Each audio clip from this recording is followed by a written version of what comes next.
Welcome to Inside the Recording Studio. I am Jody Whitesides, and with me is Mr. Chris Hellstrom. How are you today, Chris? I'm doing good, just not as good as you. Take it down a notch, Jody. Boy, I take it in a completely opposite direction 2 weeks ago. Last week, I get a little bit more normal. Apparently, I'm up too much this time. I just need to find a better, I don't know what I need to find. Anyway. I don't know either. All I know is I can't keep up with you. No, I'm doing all right, man. How are you doing? I am slowly getting back to getting a normal amount of sleep after the weekend that I had. And you are very well aware that server issues happened for Inside the Recording Studio. And I had spent a great deal of time redoing the server. Mm-hmm. So for all of you people out there that have never been to InsideTheRecordingStudio.com, the website is back up and running in case you noticed that it was slightly altered over the weekend, or sometimes not running at all. Or sometimes looking a little funky. Or sometimes looking a little funky. It is 97% of the way to 100% back to normal as of this episode. And slightly prettier. And slightly prettier, a little nicer looking, yes. We're still trying to fix one issue that is affecting the front page and the Tuesday tip front page. It's not like the posts are not there. You just have to click into the single post in order to get to our players. But hopefully by the time next week rolls around, that will all be fixed and solved. And you will just be able to look at the front page of either section and everything will be A-OK. So, that's currently the word at the moment in terms of that. So I'm very excited because the server is running faster and smoother, which is nice. And Yay! The website's looking a little bit nicer as well, which is even better. So I'm ready to get on with it. Let's start talking about today's topic, which is... You tell me, dude. I am. No, we're talking mix templates today. And we are. The benefits of using them, why are we using them, and why you should too. I think we should term this as mix templates 101.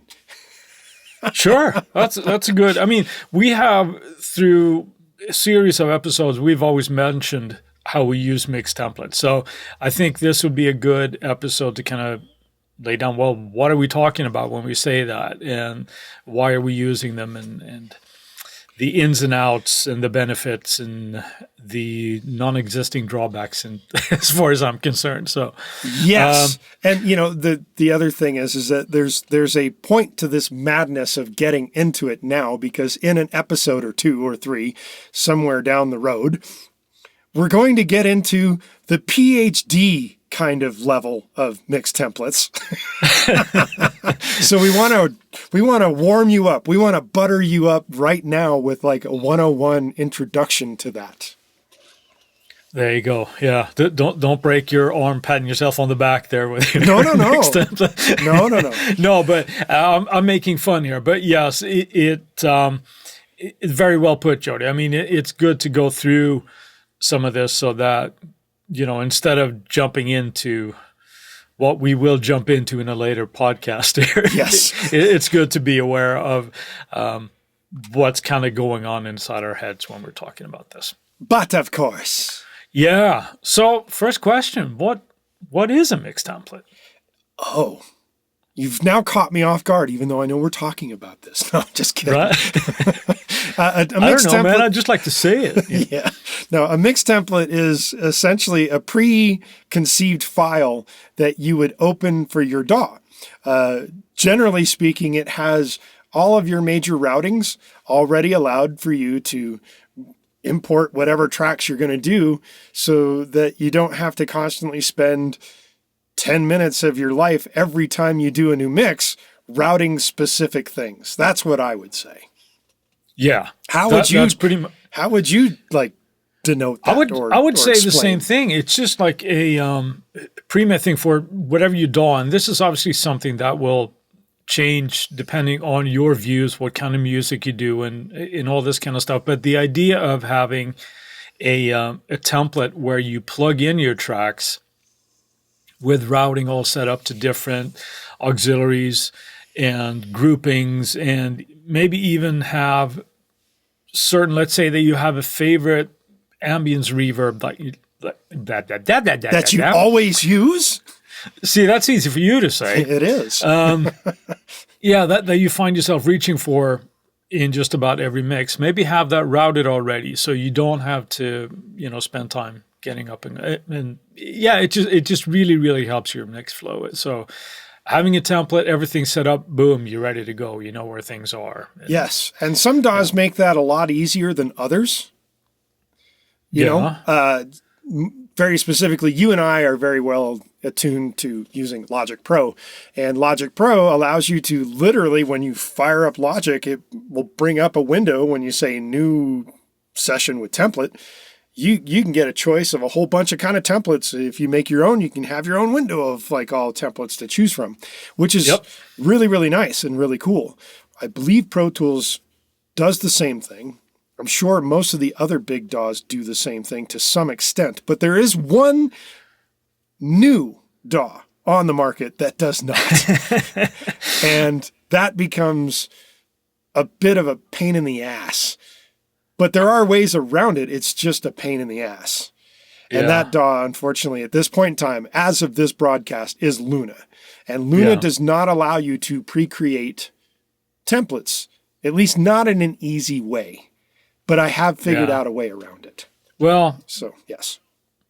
Well, there you go. Yeah. Well, I mean, but it is still version 1, yeah? Right? Well, I think it's less than version 1, really. Really? Yeah, I don't even know if it's, well, I guess they literally label it as a 1, but I believe it was prior to 1 before it was even, like, I think it was still like in an alpha stage when they really released it. So. Okay. Yeah. But well, yeah, they're learning fast. Yeah. So the other big thing about this that we just kind of didn't really even touch on a whole lot with the mix templates and the reason for having them, specifically if you're doing an entire project, like you got a band coming in to do a whole album with you, and you know that the general arrangement is pretty much the same for the whole however many songs, whether it's 5, 10, 15 songs that you're mixing for them. You can create one template knowing what their general makeup of the band is, and that way you can save yourself 10 times the work of creating a basic template or creating a just even getting into a mix and counting out tracks and all that kind of thing. You have all that in your template. You just pop the tracks right in and you're ready to fly. Yeah, and that's something that can become really helpful when you are starting to do instruments that more often than not might not change that much. Let's say, for example, you have a drum kit that you've recorded. Yes.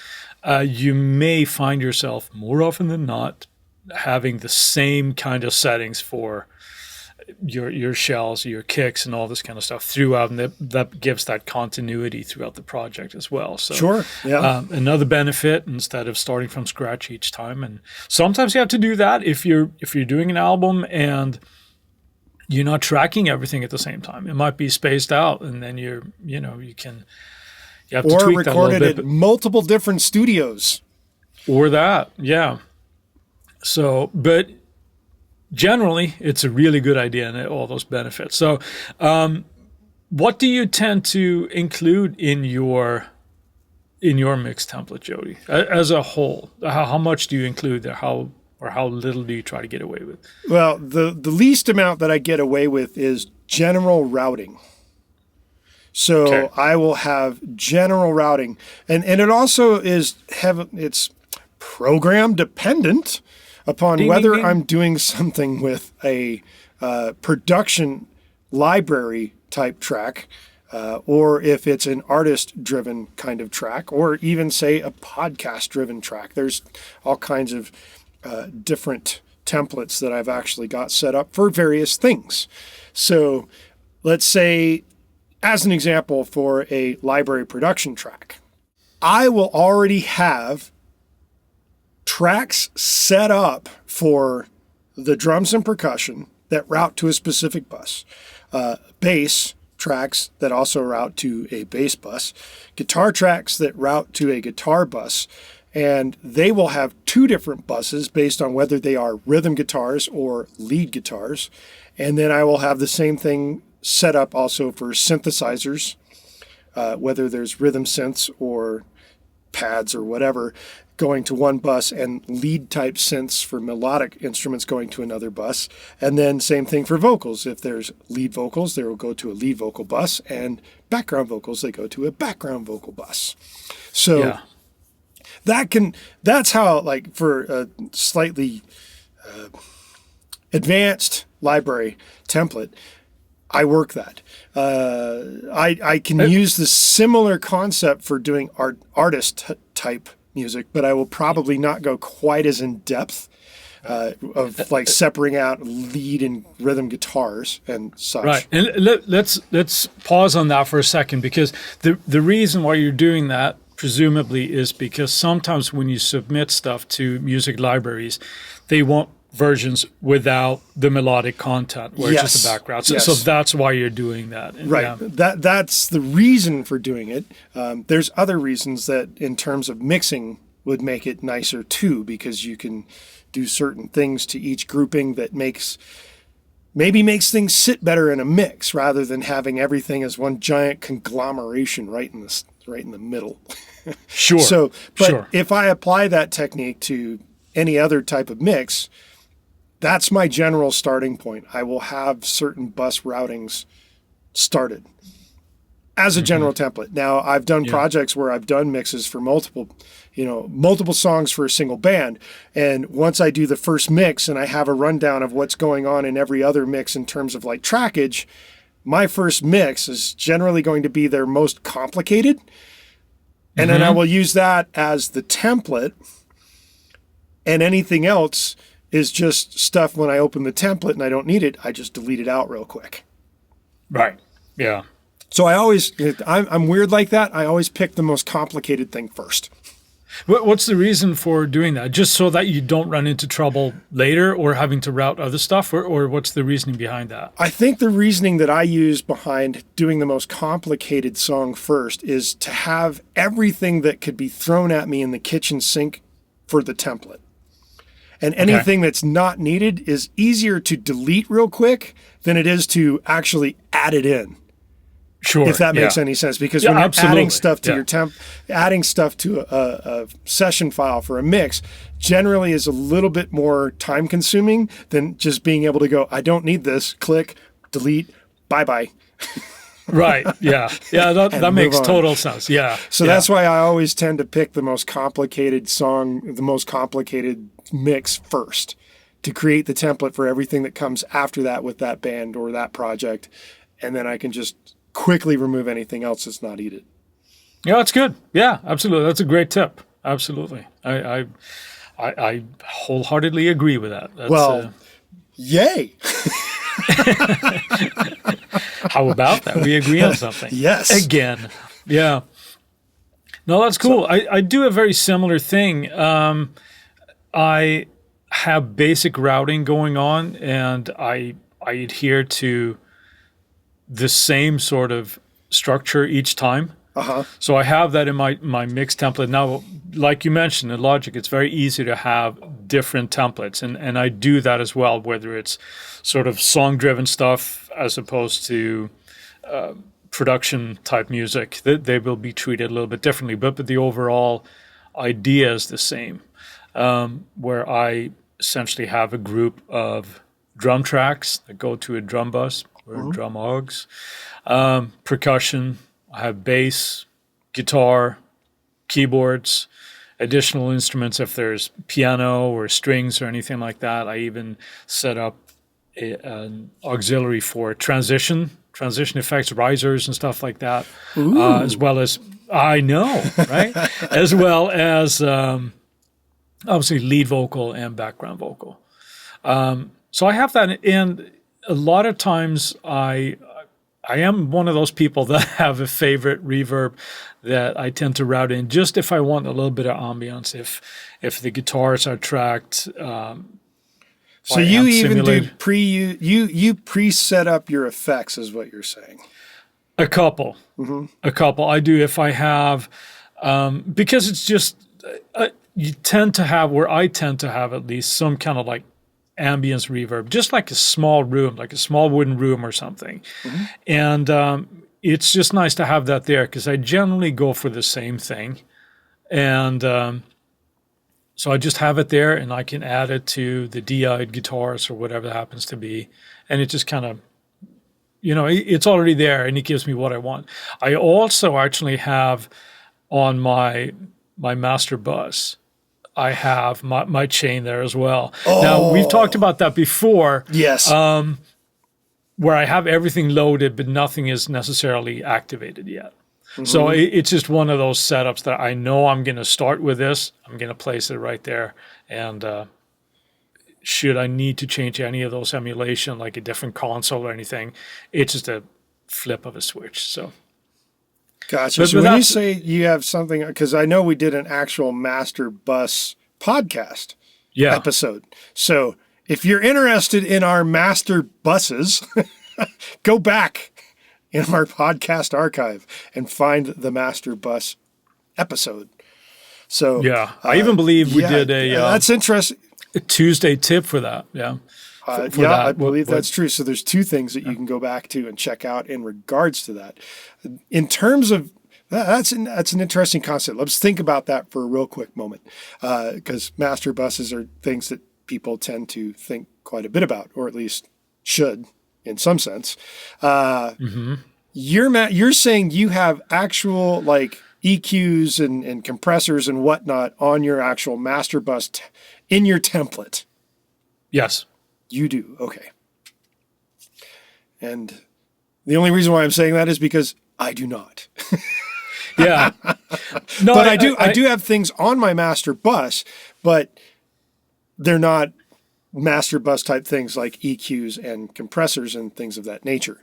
And the reason behind what I'm doing with my master bus as compared to yours is it's slightly different. And that will obviously come in the future episode that we're talking about, where we're talking about something that might be a tad more complicated for most people. And again, you can go back and look at what I tend to do there, but there is, they should just go back and look at that because we'll just derail here if we're going too heavily to that. So, speaking about pre-done effects, so based on some of the routings that I do, I actually do have some plugins on some of the, what I should be calling auxiliary channels, not technically buses, because I'm using auxiliary channels as buses.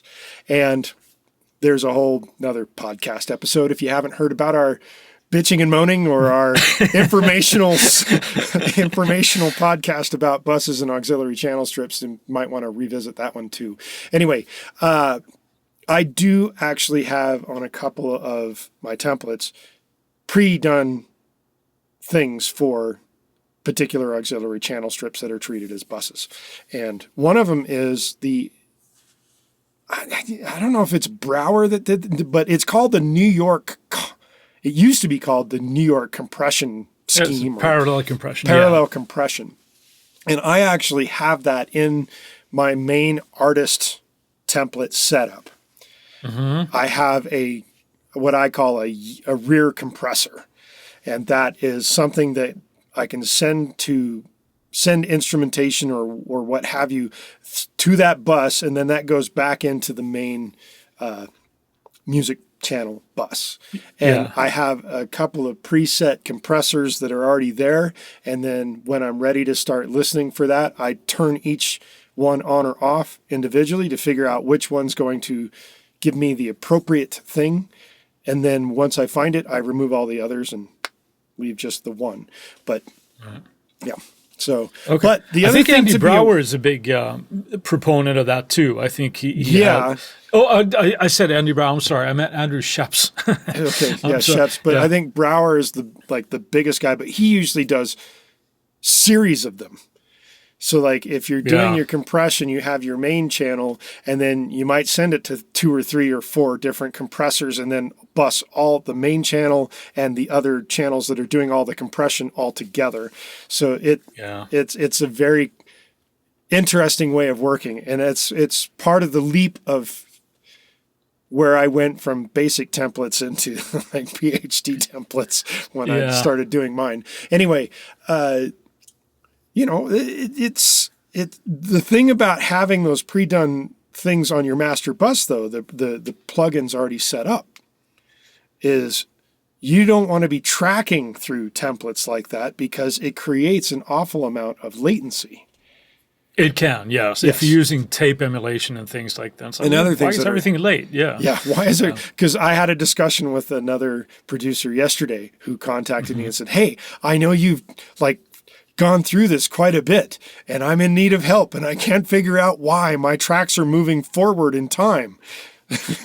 Because they're going out of time in that regard. And I had to explain that it's like, hey, when you're using this and you're doing that, it will change the way Logic represents itself when it's doing its recording delay compensation, because he was using Logic. So, yes. Before we move on to our next our next idea of why we should be using templates, or specifically mixed templates, let's have a word from our sponsor. And we're getting into why we want to use a mixed template right now. Chris, tell us why. Why? Because you told me to. That's why. No, although that would be a good reason, but I'll just take your word for it. No, that makes me feel too important. Well, I'm trying to give you a little hard time here. I think I can speak for myself. I think it certainly speeds up my workflow when I'm mixing. Because I have this sort of air quote standardized layout of my sessions. And if I adhere to that, I always know where everything is. I can get going quicker. I know, like you mentioned at the top of the podcast here, I don't have to start routing stuff. That's already done for me, right? So I can just kind of get in. I can listen to the tracks if it's things I've gotten from another artist to listen to. I can just listen through them, see what I got going for me, and the routing is done. And I can find everything that I want. I have another thing that we've talked about in the past is like color coding per instrument group and that kind of thing. Yes. Just being able to navigate your session. Quick question. Yes. While you're in the middle of saying all that you just said, you mentioned the color coding thing. Do you actually color code your pre-made tracks that you're talking about? Do you color code them in the template, or do you actually wait until you have the tracks in and then color code them then? No, they're color coded in my template.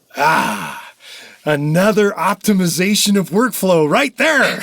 Yeah. So then it's in Logic, it's just a simple key command. So when you import them, you select your tracks, you hit a key command, and all your tracks are colored according to what the track is set to, essentially. Really? So, yeah. I just learned something. You'll have to teach me that key command, because I've had them preset and then I drop them in there and it colors them. But I did not know there was a key command that would color them based on the track header. Yep. I'll show you when we're done. Oh, see, now I learned something new today. I'm excited. See, you should listen more often. That's right. Yeah. So I think that's the big thing. I think you get this sort of standardized workflow. And then, of course, it changes depending on what the song it is. Now, all of a sudden, you have a song that has a bagpipe in it, right? Where do you place that, right? So, but that's an easy fix, right? Sure. But if you generally have these big groups, you could even set up, a group of tracks for miscellaneous, whatever happens to be. But sleigh bells. Everybody, yeah, of course, yeah. We're heading into that season, right? Awful lot of production music, like Christmas stuff. So, it just speeds up your workflow when you're sitting down, and I know for me anyway, I feel that I have much better control when everything is laid out the same way, everything is in the same order each time, and I think it's a huge benefit for that. What about you? I'm sure you would agree, but what do you think are the... Well, before we jump over to me, what is the focus of when you're getting into mix template? What is your primary focus when you're saying, like, to the effect of the sound of your mix? How does it make it faster for that? For me, I think it's, I can easier check things, let's say if it's stuff I'm not familiar with, that I am just getting tracks from an artist. I plug them in, and hopefully said artist or whoever recorded them had named them properly. They're not just named audio 1, 2, 3, 4, and 5, because then I'm not happy. But let's say that all happens organizations... a lot, does it?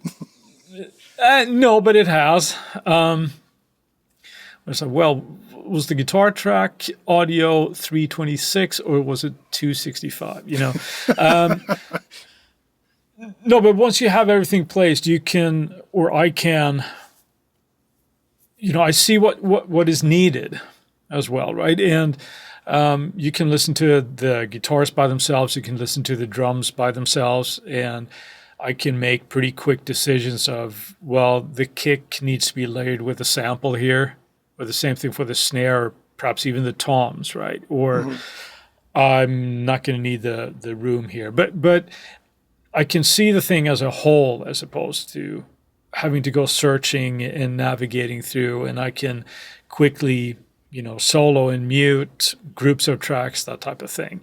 And it just, for me, it's feeling like I have control over the mix. And we all know you are a control freak. Guilty as charged. Yes. So, yes. No, those are all very valid points. I was just kind of curious about all of that. That's why I'm asking. Yeah. And one reason, too, is, you mentioned the mix bus thing. Yes. I generally will start with 2 compressors on my master bus. 2? And they're both going? They're both going. One is doing the compression, and one is just adding color. Wow. Again, go back to the podcast, listen to that one. But so I like to have the master bus compressor on when I start, because I'm going to hit that anyway. And it's not doing a whole lot, but I like to have that from the get-go. I will decide later on if I'm going to use tape emulation or not.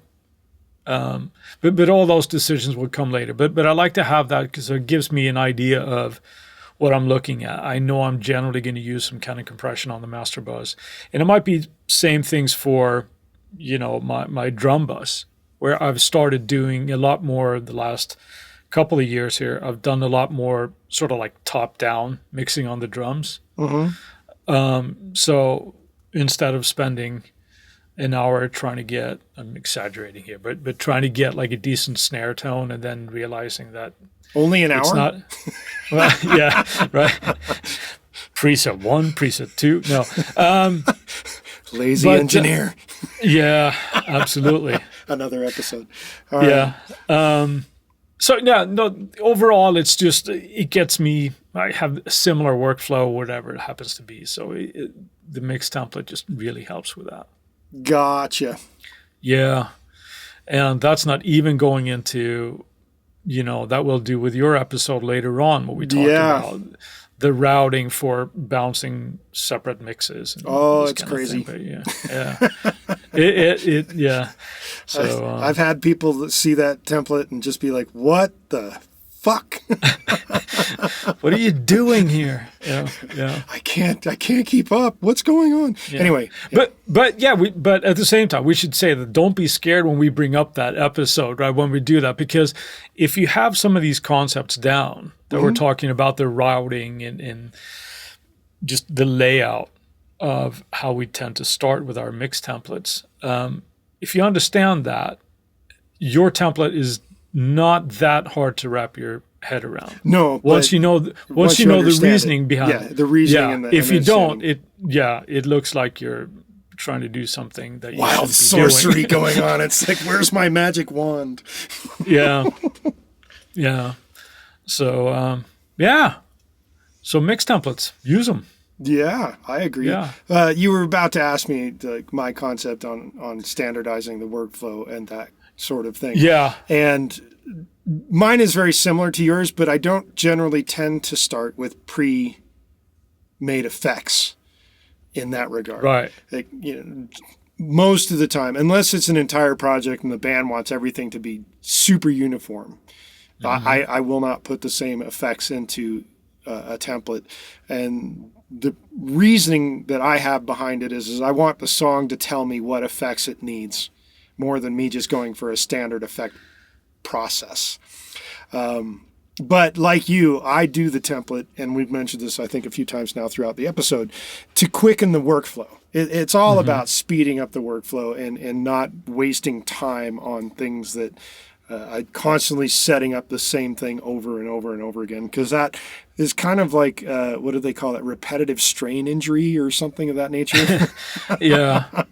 Yeah. And you don't want to do that. You want to make sure that you're somewhat coherent with what you're doing. There is one aspect, though, and I know that Logic does this. Luna does not. And I'm sure there's several others that do this. Pro Tools, I'm pretty sure, does this as well. In fact, I'm 100% positive it does.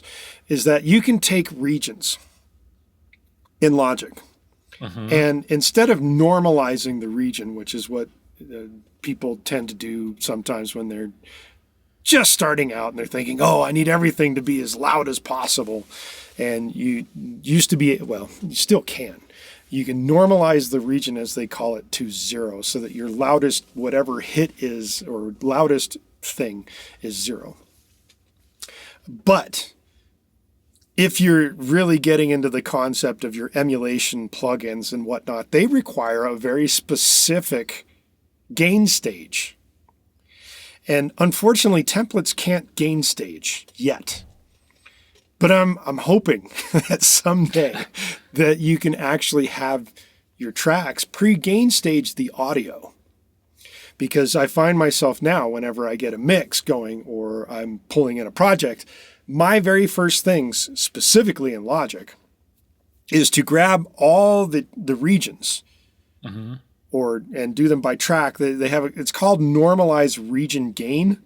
Yeah. But you're not normalizing it to, well, you can normalize it to 0. I don't do that. I actually normalize it so it's like you've recorded something properly at, say, minus 18 dB as your peak loudness, which is the most ideal for most of your emulations. So I find myself doing that very first thing. And I really wish, I mean, it's like, Apple, if I could like give you a telepathic thing to do in the next release of Logic, make it so that tracks can automatically region gain. Like you could have a setting so that your template would automatically gain the region to what you want that audio level to be before it even starts hitting your effects. That would be awesome. So this is like me doing a wish list of things for new templates. But you are aware of that of the function in Logic where you can actually set that. Yeah, no, you have to do it manually, but Right. Well, yeah, but Logic will do it for you if you tell it to. Not in a template. You have to do it manually. So that's what I'm saying. You still have to apply a certain key command to do it, yes. Yes, so I would love it if it could be done like automatic, magically, it's part of the template kind of thing. Now, prior to that, because I knew what most levels were coming in at, my template was actually set so that my faders were at like, say, minus 6 dB instead of 0. So that I had room to go up and down based on the volume levels that I was given.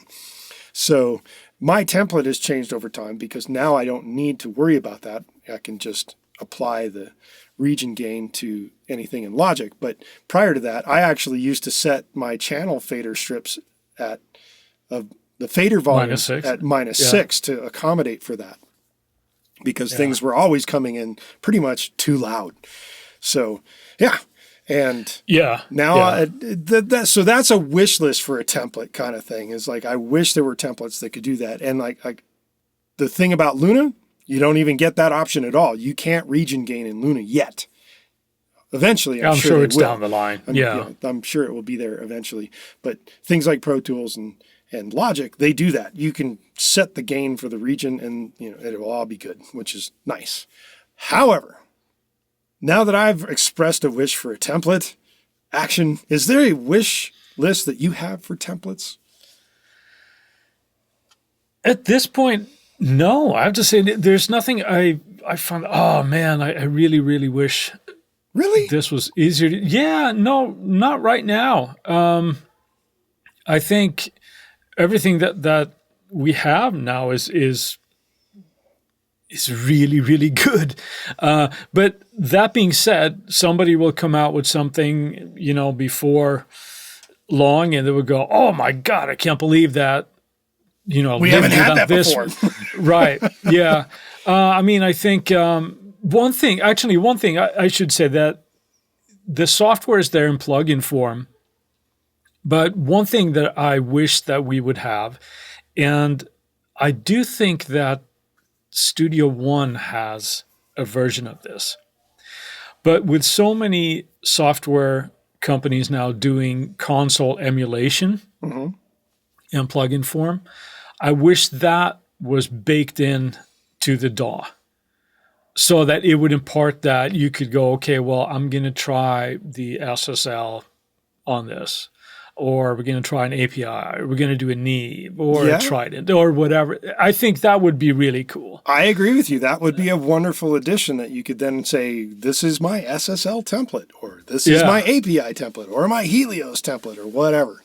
So I agree. Just having that as a preference would be really cool, because then you can go, okay, well, I got the tracks rolled up here. Let's see what console sounds best on this. Ooh, see? There is something that you want. Yeah, but once I think about it a little bit, but I think, that would be a good one. Sweet. Yeah. So, we've reached that time. That time is Friday Finds. Chris, we always tend to kick it off with you. In fact, I don't know if we ever haven't. So kick us off again, will you? I will. And once again, I'm going to reach into my music bucket and not use a piece of gear. I, of sorts, rediscovered an album this week that I listened to again for the first time in a bit. And it is Halsey's Badlands album. So we're going back a little bit. This is 2015, and I believe I had a student at the time that turned me onto this album. But really, really interesting production. I think there's some great songs, and I was listening to it. I was out on a hike the other day and had it in my headphones. I'm like, man, this is really good. It's really good stuff. So if you haven't heard it, or if you haven't heard it in a bit, go back and listen to Halsey's Badlands. Excellent pop album. What about you? I am going the server audio route this week. Yay. Yeah. With so many music, like with the whole concept, obviously, the pandemic, like exploding yet again, and Thanksgiving last week, it's probably going to just keep skyrocketing for a bit. And I hate to be mentioning that in the middle of a podcast because it's disturbing. However, because musicians really have this strong desire to play together, and it's not a wise idea to be congregating together in doing so, there is a company called, well, it's not even a company. I think it's just like a concept called Jack Trip. And I know I've mentioned this to you in the past week or week and a half or so. And Jack Trip is a open source situation that was created by one of those high-tech, techie universities. And they've released it to the world, so to speak. But you can buy Jack Trip capable interfaces. Wow. Yes. And then based on your location to a Jack Trip server co-location kind of thing, you can be plugged into the Jack Trip interface and you can jam with other musicians with almost no latency. But this is distance. Yeah, it is. It's pretty wild. It is distant related, though. You can't be in like New York and jam with somebody in, say, Hawaii. The latency is too far because of just pure physics.